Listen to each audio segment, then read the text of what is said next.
This is the Navigating Uncertainty series in partnership with LightHouse Arabia under the Femtech Hub at the Women's Pavilion in partnership with Meme Foundation, American Hospital Dubai, and Perry Care, where we're creating space for more honest, grounded conversations around women's health, with this series putting a particular focus on mental and emotional well-being. So today's session is being recorded and will be available in the near future as part of the Femtech Hub's digital library. And in the spirit of today's topic, uncertainty, we of course had to adapt slightly moving platforms to Zoom. So thank you for navigating that with us as well. These conversations are designed to be grounded, honest, and reflective of how women are actually experiencing lives today. So before we begin this conversation, I'd like to invite a few opening words from our partner, Batul Hassan, Executive Director at Meme Foundation, a key partner in the Femtech Hub. Batul, over to you. Thank you so much, Maha, and thank you so much, Dr. Saliha, for partnering with us on this initiative. And thanks to Lighthouse Arabia. I'm Batul Hassan, Executive Director of Meme Foundation. We're based here in the UAE. Meme Foundation started about 3 years ago, founded by Mona Isa Al Ghurg, focusing exclusively on women and girls across the Arab world. We have a number of grants here in the UAE, across Lebanon, and Egypt and Palestine as well. And our focus areas are access to healthcare and economic empowerment. And when you consider our geographic focus and the issues that we're facing right now, and the idea of affording access to healthcare for women and girls, we felt this theme aligned really well. And we're grateful to the Femtech Hub for its unique focus on underfunded and under-researched women's issues. And so we're fortunate to be able to bring this forward today. So thank you, Maha, and back over to you. Thank you, Batul. And building on that, today we are starting with a conversation on uncertainty, not just as a concept, but as something that many women are actively navigating. And while the context around us may shift, the experience of uncertainty and the pressure to hold steady through it is something that many women carry over time. So this session is about understanding what uncertainty actually is, what it does to us psychologically, and what it asks of us. So I'm absolutely delighted that we're joined by Dr. Saliha Afridi, clinical psychologist and managing director at the LightHouse Arabia. Dr. Saliha, thank you so much for joining us. Thank you. Thank you, Maha, for having me. Such an important topic at such a critical time. So it's a pleasure to be here. Absolutely. Thank you so much. I mean, to start off the conversation really about what is uncertainty psychologically, how would you define uncertainty from that psychological perspective? And why is it so inherently destabilizing for us, particularly in this current moment? So uncertainty, not particularly in this current moment, but at any time in our life, is going to be very unsettling. Uncertainty, sometimes we think of it as a benign word, but it actually is in our nervous system and for our experience, it actually equals danger. It actually says, hi, this is what I need to settle, and this is what I know, and there's a gap in between, and that's where we sit in times of uncertainty. The research has shown that people would rather have an electric shock given to them than to be sitting in uncertainty where they may be a 50% chance that they might receive one. So I'd rather know that I'm going to get a shock than to be sitting in that experiment, not knowing if I'm going to get it or not. So we would rather have bad news. We would rather have any news than to not know at all. And that's because we want to be able to reliably predict what's going to happen. We want to know how to prepare for it. And this is what our mind does. Our mind is a predicting organ. It wants to know so it can prepare. That's what it is. And so it is, when uncertainty comes, it's not just, oh, I don't know, or I'm not prepared. It actually means for us that I'm in danger. And that's why it feels so activating physiologically, neurologically. Our pain centers go on. Our physiologically, we're activated as if we are in a stress response all the time. So it actually is less activating to know bad news than it is to not know anything at all. That makes a lot of sense. So when we bring that into women's lives specifically, because uncertainty isn't experienced in isolation, how do you see uncertainty manifesting in women's lives today, particularly given the multiple roles that women inherently hold and the expectation to remain stable, be that grounding force while managing their own stress and that of others around them? Yeah, I think women, we carry a lot of the emotional load for our families, for our communities, for our organizations. Yes, we have men and, we have people within that company. But even through COVID research, they found that women leaders are doing a lot of the emotional labor for the organization, where they check in, how are you doing? How are you feeling? How's your family? How's your kids? They were doing a lot of that processing than than their male counterparts who may have been leaders or who may have been managers, etc. So we do that in the workspace, but we do that within our communities. We do that within our families. We have children that are living with uncertainty. They don't have school. They don't have their exams that they can go to. They don't know how this is going to impact their college. We are absorbing that. We have elderly parents who are also feeling anxious or activated. We are absorbing that. And we are having to hold a lot of that and be processing a lot of that and metabolizing a lot of that for all of these different groups of people. Then we also have our friends, so as a community member, women carry a lot of the emotional load. And if you have your own personal experience of uncertainty and that's very destabilizing or deregulating for you or dysregulating for you, then you can be sure that this is going to be a very overwhelming experience. I'm not even talking about health anxiety. I'm not talking about future anxiety. I'm not talking about climate anxiety, AI anxiety. I'm not talking about any of those things. I'm just talking about this particular moment in time where we have something that is happening in the region and around the world, actually. The whole world has been affected by this. And who absorbs a lot of that? It's the women. Yeah, absolutely. And those topics that some of that you've mentioned, we're going to be diving deeper into as the series progresses. But listening to that, it really highlights just how much women are holding at once. So if that's the reality, and that is the reality as you've explained, what are the key internal capacities that we need to navigate uncertainty? And how do things like emotional regulation and tolerance for ambiguity actually show up in practice? So this is a long answer because it is a capacity. Okay, we don't solve uncertainty by controlling for certainty. One of the ways people manage uncertainty is by knowing. And we grew up in a time where there was a lot of uncertainty, but there was tolerance for uncertainty. For example, I don't know if you guys remember, like, are we there yet? Are we there yet?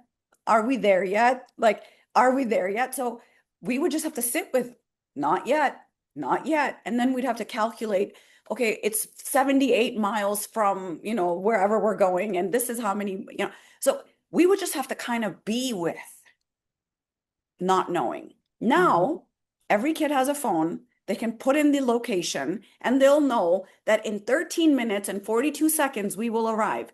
There is no space for uncertainty. Parents have their kids on their phones. When we grew up, we would be out and about playing till sunset or even beyond, and our parents would have no idea where we were. There were no phones, there were no checks. Like, hopefully a neighbor had our eye on the kids. So our parents had a lot more capacity to tolerate uncertainty. That's why you might even see your parents actually being like, okay, well, we'll figure it out when we get there. Because that is what uncertainty is. Can I meet life? Whatever life throws at me, will I be ready to meet it?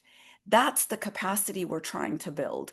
Knowing is not going to solve for that uncertainty. And we are living, like, the word unprecedented was announced to us in 2020. How many times have we heard unprecedented since then? Like, guys, we might as well just get used to unprecedented times because we're going to be living in unprecedented times from here on in. So it is a capacity. It does not mean I feel good.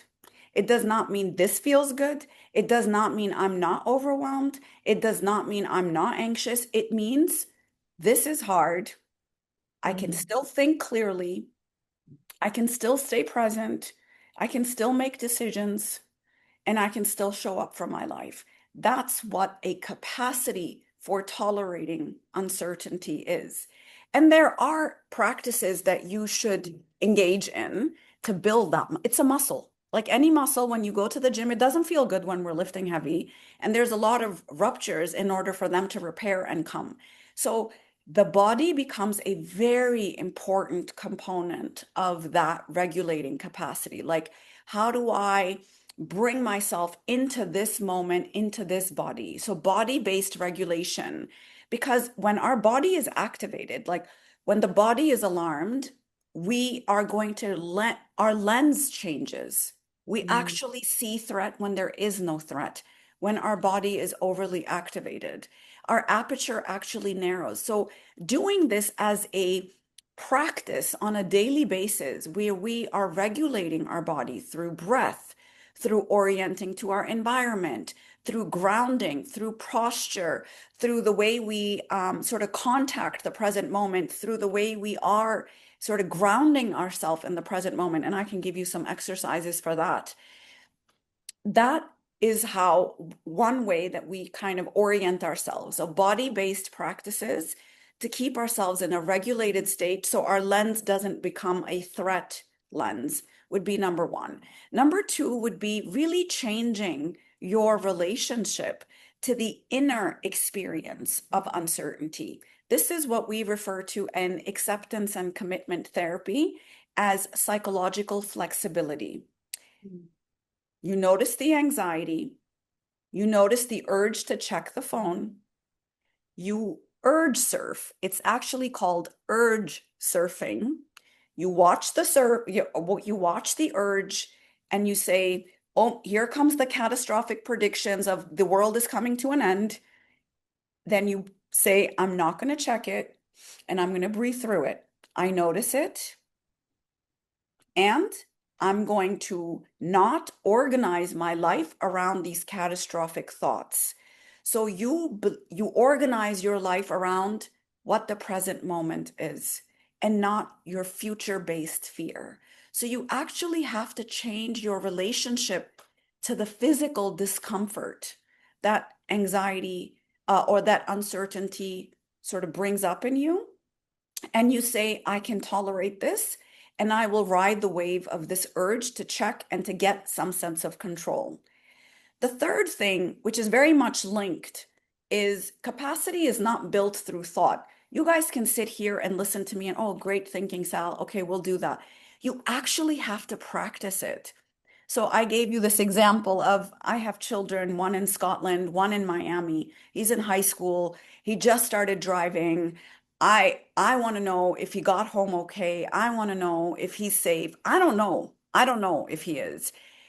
And I had this urge to download this Friends app where I can track him wherever he goes. So like I can just soothe myself to know that he's okay, or he's at home, or he's here, or he's there. And I was just like, I'm not going to do that. I'm not going to do that because that is not okay for me, because that's just locking in that behavior, because it does give you temporary relief, but it anchors your faith in something external to you versus something internal to you. Your values, your faith, your inner belief, your sense of self.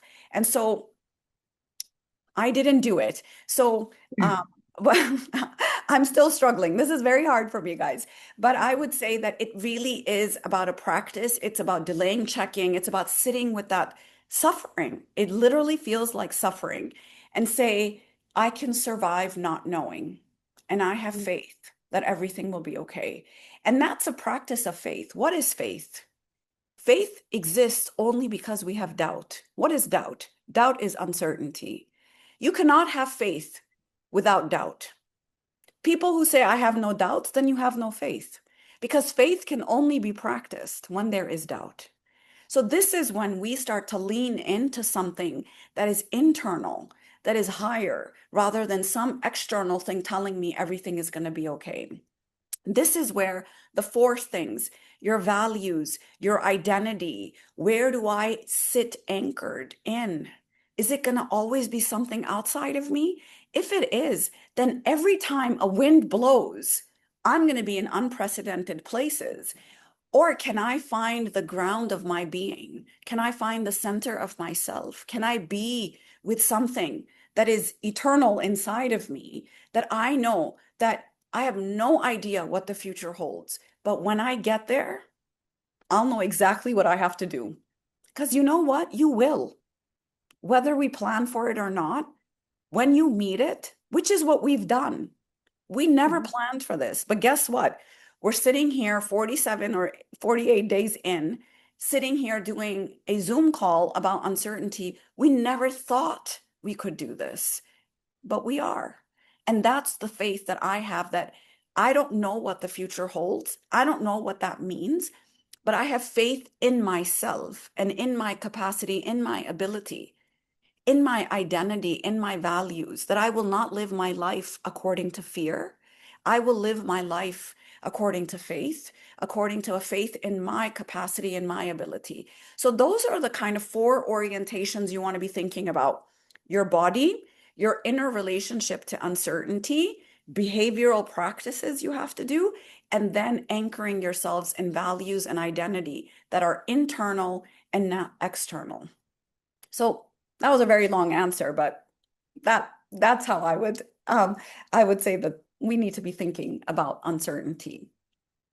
No, those capacities are so critical, and I'm sure that a lot of what you said resonated with me for sure. So I know it's resonated with so many people joining us.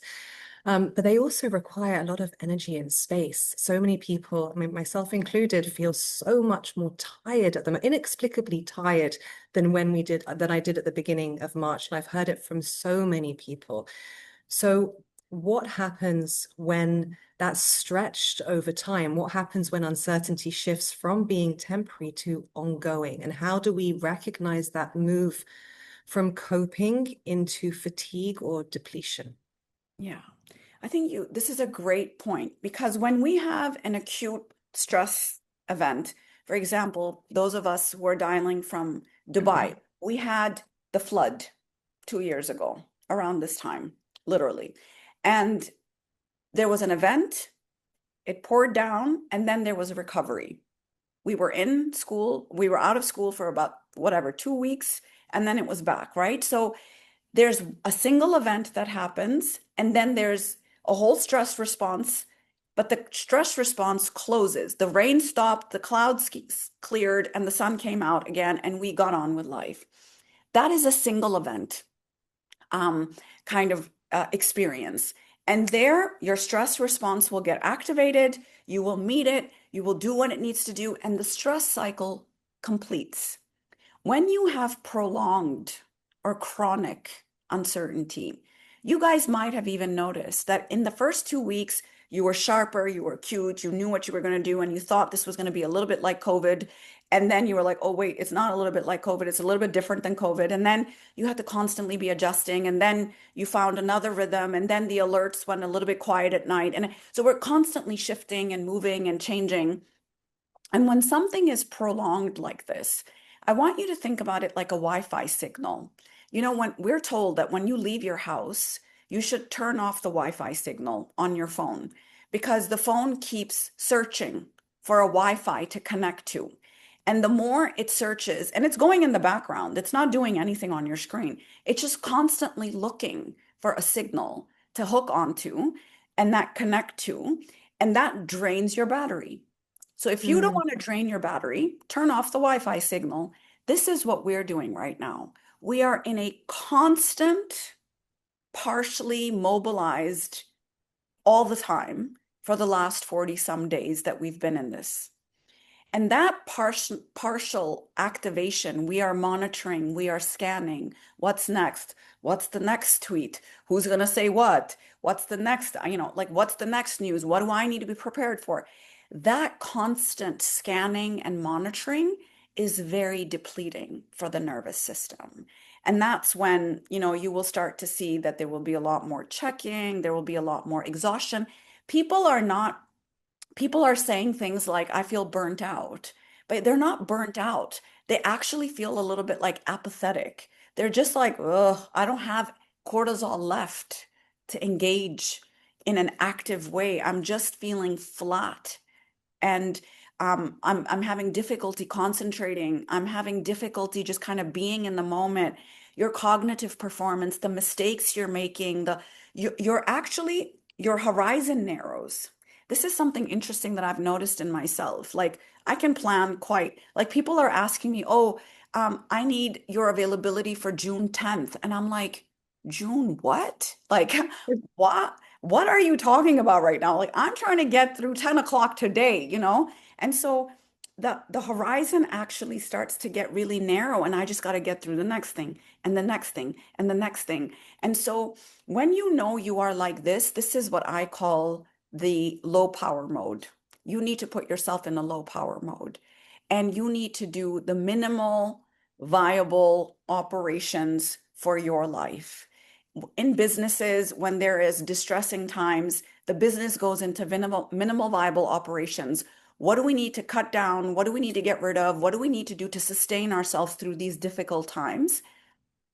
I actually created my low power mode, probably, I would say, probably 5 years ago, post COVID, when I realized that with my kids, I have 4 teenagers, I have kids going to college.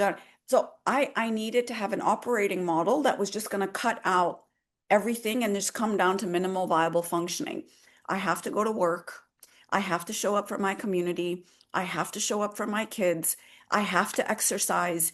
I have, like there were some things that I have to do. Everything else becomes a no, or I have to check. And that could even include things like socializing, because socializing takes energy. And I have to get dressed up and I have to go and like, unless it's a pajama party and you come over and bring food, like I ain't going out, So it's also about like, I'm conserving my energy. And on a Friday night, I'm like not going anywhere where it's loud or buzzy or, like I have to conserve my energy to get me through. I'm going to build energy on the weekend and then I'm going to ride out the week. So it becomes all about energy management.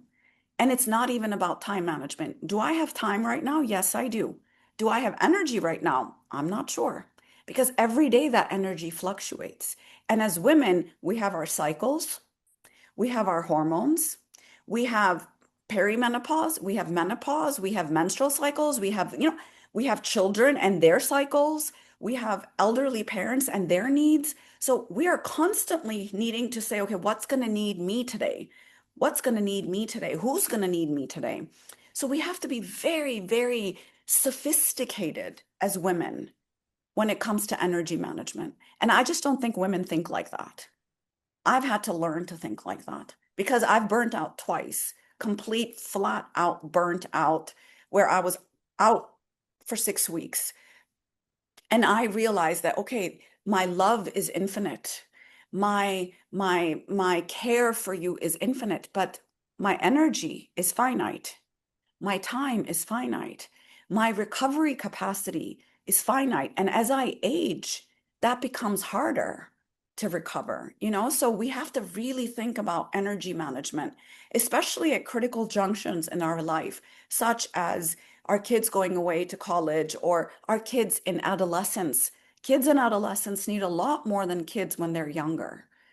Kids when they're younger, they need love and care and food and sleep and routine. But when kids are in adolescence, they need a lot more thought partnering and companioning and regulating and brainstorming and problem solving. Like it's a whole business that I'm running here. And so how do I do that while I take care of elderly parents, while I take care of myself too? So it's not just about this crisis, it's this crisis in the context of a woman's life. at that particular time in her life. So really, really thinking about energy management.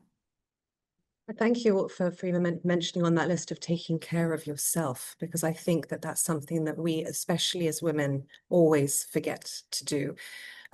Just to mention with our visitors, our guests joining us in this conversation, if there's anything that comes up or anything question you want to add or reflections you want to share, please do so in the chat. Dr. Saliha, from what you've been saying, you know, when we're in that state, like you said, we're just trying to get through. But sometimes, and I feel like I'm walking into a trap here myself, because I feel you're going to list things that I'm very guilty of.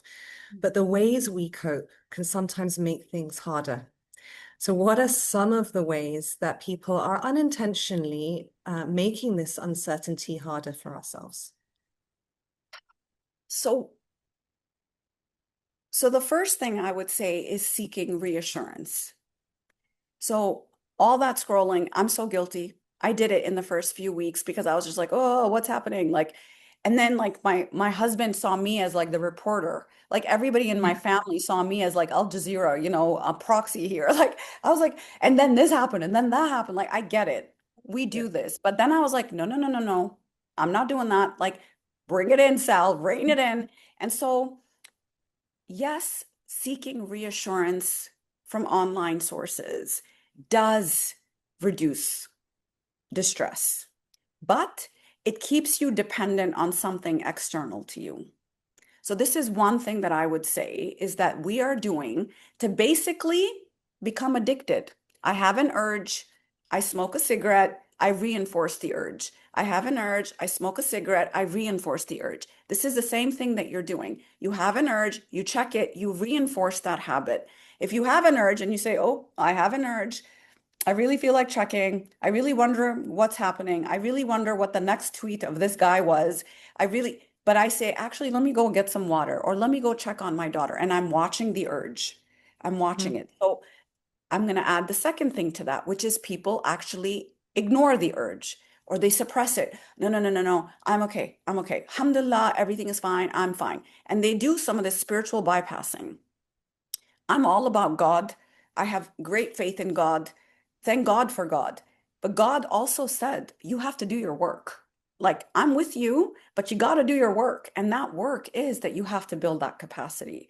And so, really not ignoring it, but watching it. And this is what the urge surfing that I told you guys about. Notice, allow, don't engage, move forward. Notice, allow, don't engage, move forward.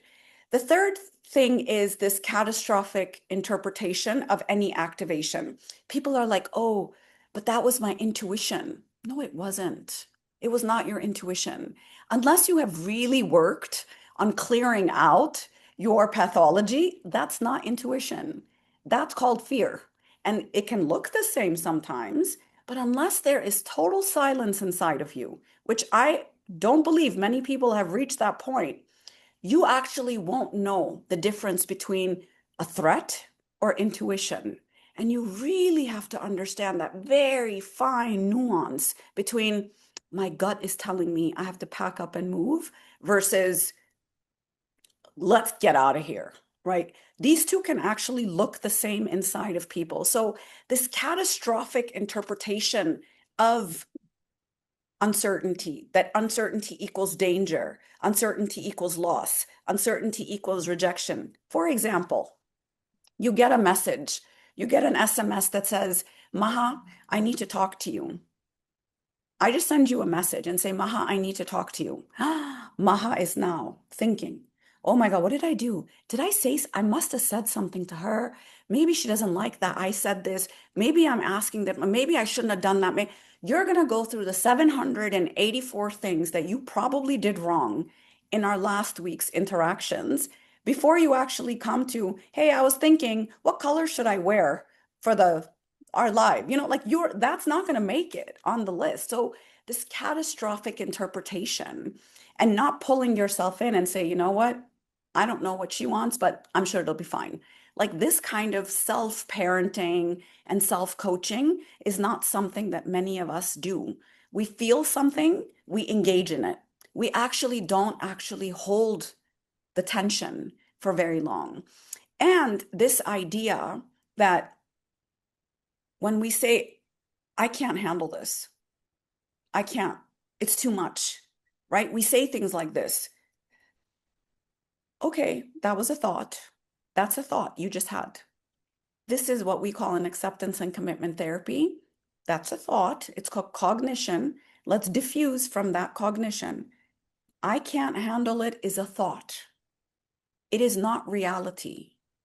You can have a thought and not have it be real. Can you handle this? Yes, you can. Does it not feel good? Nope, it doesn't. Can you handle things that don't feel good? Yes, I can. Do you have evidence that you have handled things that did not feel good? Yes, I do. You will handle this too. You see, actually not going into the thought and saying, this is my reality. Thoughts are not facts. Feelings are not facts. They're just thoughts and they're just feelings. The facts are what is happening right now. We are right now sitting in Dubai on a Zoom call. We have full access to electricity, water, internet, Zoom, anything that we want. Like, this is the fact. Stick to the fact. Not what if, but what is. And this is the kind of stuff that people don't, they just kind of go with the thought and they run with it and they call it intuition. So these are just some of the things that people are doing: catastrophic thinking, reassurance, suppressing, and then this like fusing with the thought and making it reality. It's such important points, because it's so true. When you shift this from something external to something that we can begin to understand and ultimately influence, it just feels a bit more empowering. You feel a little bit more in control of what you can control. Like, it's a thought. Maha, Yeah. you're having a bad thought right now. You're having a difficult thought right now, or you're having a negative thought right now. Okay. Can you handle a negative thought? Yes. Yeah. Can you handle difficult things? Yes. Are you overwhelmed? Yes. Do you need to take a break? Sure. You see, like, this kind of talking to yourself that I've got this. It doesn't feel good. I don't like this, but I've got it. I can do this. Rather than, oh, no, no, no, no, no. And then you sort of spiral into a very dark place, and then you're packing your bags and like going to Thailand. Um, well, I'd love to get to the chat actually, but I have one more thing to ask. There's been, I mean, just in this hour before we joined this call, there's been announcements and changes, and people are now starting, mothers especially, are starting to wonder what is going on, what is happening, how does that impact us? So let's bring this to something practical. In really practical terms, what actually helps? How can women stabilize themselves, practically reframe these expectations? I don't want to call them tools, but those practical, I don't know, how-tos to reduce that internal pressure The pressure for of being overwhelmed in these moments of uncertainty, that not knowing. I think it's a lot of the stuff that I've already said. I mean, I think it would be very practical to maybe list all the expectations you have of yourself and then just say, what is realistic at this time in my life? You know, making a list of all the demands you have of your day. How many hours do you have in your day? How much are you needing time for yourself to kind of recover? Because some of us, like, I know that I'm by 8 o'clock, like, nothing is working at that point. Like, I need to go to bed by 9 so I can show up for the night. Like, so there are some things that practically you can look at the demands you have, the asks of your schedule. What are things that, I mean, I would really rely on like a full schedule for the week and put every move you make into that schedule. And see what is it that you can take out of your schedule. What is it that you can postpone? What is it that you can delay? What is it that you can delegate to someone else? If you cook amazing meals for your children every day, don't do it right now. It's okay if you order Deliveroo or go to, Spinneys and buy the chicken. And, like it's all of it is actually quite affordable. Sometimes it's even affordable to buy that stuff than to actually cook yourself. Like there are things that you can give yourself permission to do that take a lot of energy from you right now. I would say this low power mode, figure out what that is for you. For example, for me, I will have clothes that I will wear almost lined up. Like for all these talks, I will wear this. For when I go hang out with my friends, I will do this. So I don't have to think. If you want to wear all black for the next however many months, wear all black because I don't have to think about it. I think some of these things, and you guys will think I'm completely out of my mind, but I have eaten the same thing every single day for the last 45 days. Every day, the same thing. Every day, I get the same food. I eat the same thing because I don't even want to think about digesting something different. Or, oh, I wonder if I will like this. I don't want to know. I don't want to use a little bit of my energy in something that might unsettle me, or I didn't like it, or why was it cooked like this? Like, I don't want to think about it. So I eat the same thing in the same way. My kids have other options, but like I don't want to do that to myself. So what you wear, I don't drive, for example. In my low power mode, I do not drive. I will take an Uber, I will take a taxi, I will take the metro, but I will not drive because it takes a lot of energy to drive. You have to make 1,000 decisions in like 10 minutes. Where will you park? The traffic, the mood, I don't want to think about it. And that's the time I will actually close my eyes or look out the window or reboot or meditate or whatever it is that I need to do. So I would say to every person out there, come up with what is your low power mode. What can you tell people? And my friends know, guys, I'm not as available right now, but if you need me, call upon me. But these are the things that I'm dealing with right now. So communicating in a broad way, this is what I'm capable of. So coming up with your low power mode is probably the most empowering thing that you can do for yourself, alongside with all the other things that I talked about, which is like cognitive diffusion exercises, which is body-based regulation. Really, really focus on the body, guys. We know from the vagus nerve that there is, the mind-body connection. It's a 10-lane highway. Think about the mind-body connection as a 10-lane highway. But when we think about a 10-lane highway, we think 5 lanes going up, 5 lanes going down. But that's not the case. It actually is 8 lanes going up, 2 lanes going down. So if your body is regulated, your mind is going to be regulated too. So really lock in on what your physical body exercise practices are. What is your rest? What is your hydration? What is your food? What is your movement? What are you doing to discharge at the end of the day? Long stretches, humming, moving, breathing. These types of exercises become extremely critical in such times, because a regulated body will have regulated thoughts, and the dysregulated body will immediately move into threat mode. Oh, yeah, I think that there's so many takeaways in it. Batul's asked in the chat about how do we build the muscle to handle or manage uncertainty as adults, and I think that really, really addresses that question of how we can build that muscle and regulate ourselves.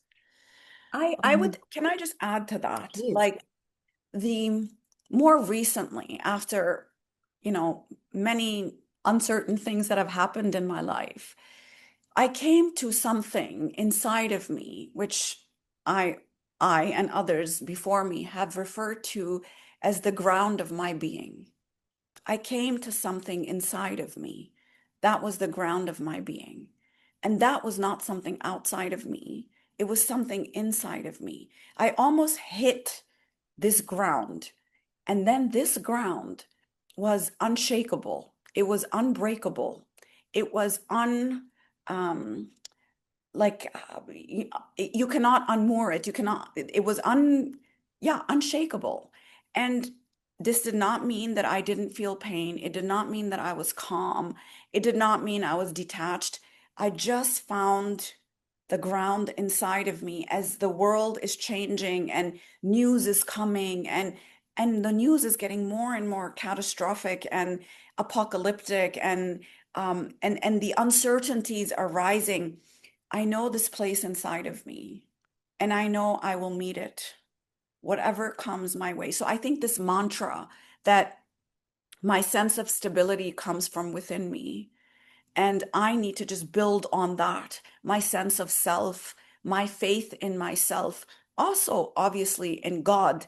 But God also said, tie your camel. Like, this is me having faith in me that I will be able to meet whatever life brings to me, that I am, it's not my circumstances, it's not people's reactions to me, it's not whether things go my way or not. It's not whether I can be sure of things outside.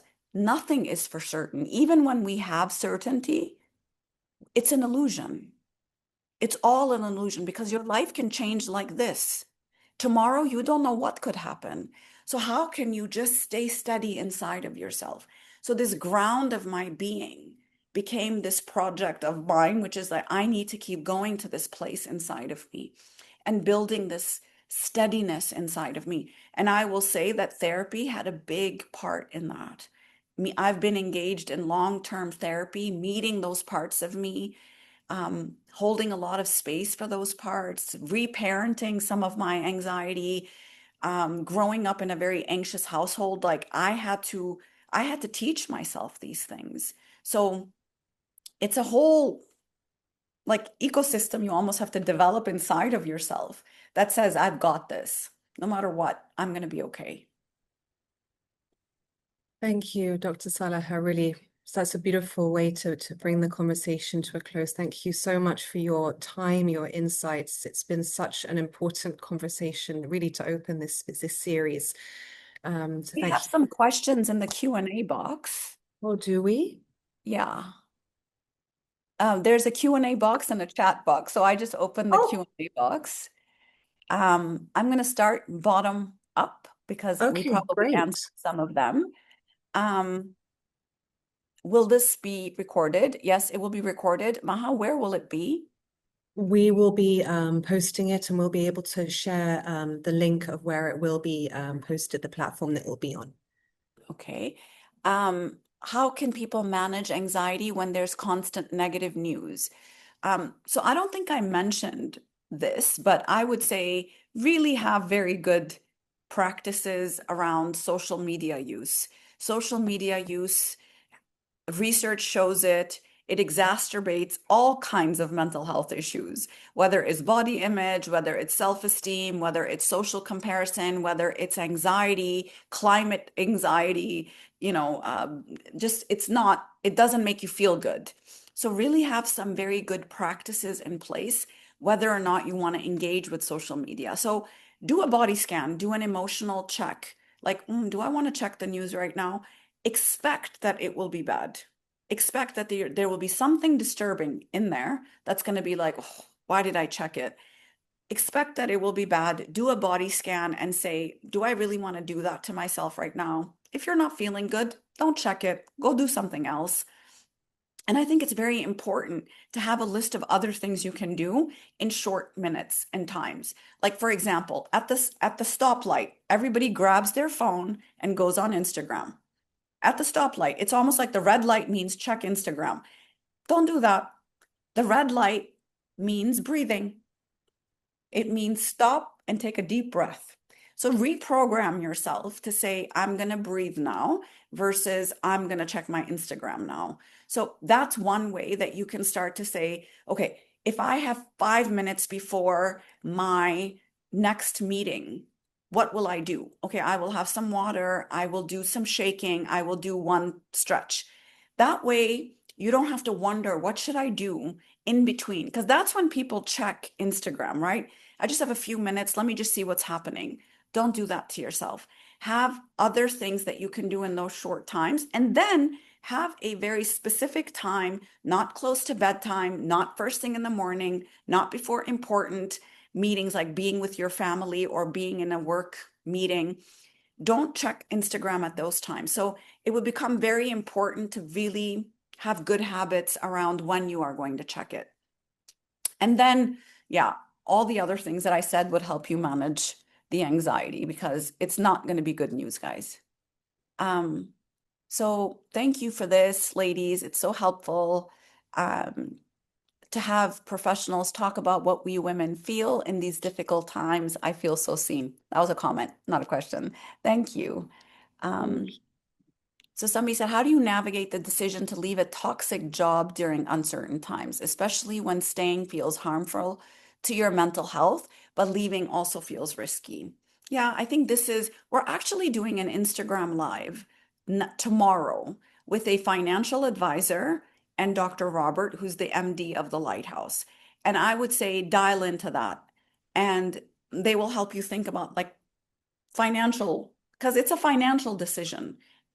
And financial is linked to our safety and our basic human needs. So you really have to think about this as like, is this a good time for me to go? Or do I need to just have some practices that are going to help me buy time? Or do I need to be looking at other places to be moving to or interviewing at or things like that? So, but one thing that you are highlighting here, that this person is highlighting, is that in times like this, we start to really reevaluate our values and how do we want to spend our time? It really kind of puts things in perspective. Like, life is short. Do I really want to be doing this for the rest of my life? And it's a good time to consider different things, but it may not be a good time to make that move. But moving towards that, like building your CV and working your network and sending out your CV to places that seem interesting. You could start that, but just saying I'm going to quit may not be the right thing. So you might start moving in that direction, but also think about it financially. I think financial literacy for women is very important, because our decisions are so much linked to, can I afford to leave? A lot of people are in marriages where they can't afford to leave, or they're in jobs that they can't afford to leave. So having financial literacy would become a very important skill set that I would say that women need to have, and then basing your decisions on that. 100%, pretty valuable advice. I think we answered that last question. If you guys have any questions that I didn't answer, you're welcome to message me on Instagram, and I'd be happy to answer them there. Thank you so much, Dr. Saliha. I mean, one of the comments was that Shireen is going to be ordering takeaway tonight. So thank you for that tip. And I think a lot of us are suddenly feeling much lighter about dinner time. Yeah. Yes. It was not a Spinneys commercial. I'm like, but their rotisserie chicken is really good. It's a good, healthy option. Thank you so much. Again, we really appreciate your time and your insights, and to thank you again for joining us and giving us and your words and your wisdom. And like I said, that what we've explored today is something that really sits beneath so many aspects of women's life. So in the series sessions that follow, we'll be exploring how this shows up more specifically across areas such as caregiving and leadership, and the difficult pressures women are navigating today. So this is a very, very valuable starting point. Dr. Saliha, thank you so much. Batul, thank you so much. And to everyone who joined us today for your engagement, for your time and your reflections, thank you. We're looking forward to continuing the conversations with you. So please do join us again for the next one. Thank you. Bye, everyone. Thank you so much. Bye-bye.